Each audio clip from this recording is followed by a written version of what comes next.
So the next thing in my assessment of a patient when they come in for their adjustment is I've already checked the low back, I've checked the mid back, okay, or the thoracic spine.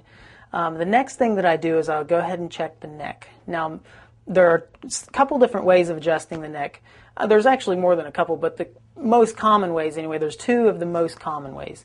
And one of them is with the patient on their back, like you see here, and then we'll go through here. And again, like I mentioned in the other videos, I'll feel for heat, I'll feel for any kind of changes in the skin, because when you have changes with the nervous system, you notice things like one spot is, part of the skin is a little bit sticky or dry or something like that.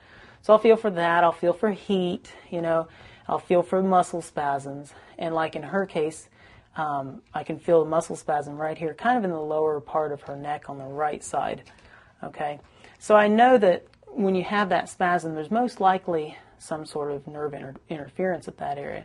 Like we talked about before, that just tells me that that's a sign there's probably a subluxation in that area.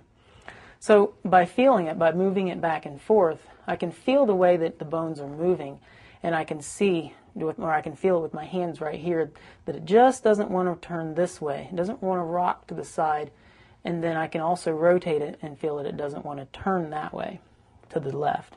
Okay, so basically it's not wanting to go this way and not wanting to turn that way. So what I'll do is I'll put my finger right on that spot, okay, right on that bone that's not wanting to move right, bend it all, bring it all the way here to the side. And these ones usually make noise, but they also don't hurt, okay, usually don't hurt. And we'll just go right here and I'll give it a quick little bump, and it makes a lot of noise. But again, the noise, like I said before, doesn't necessarily mean that the adjustment took place. But in this case, I felt the movement, she felt the movement. We know that the bone moved.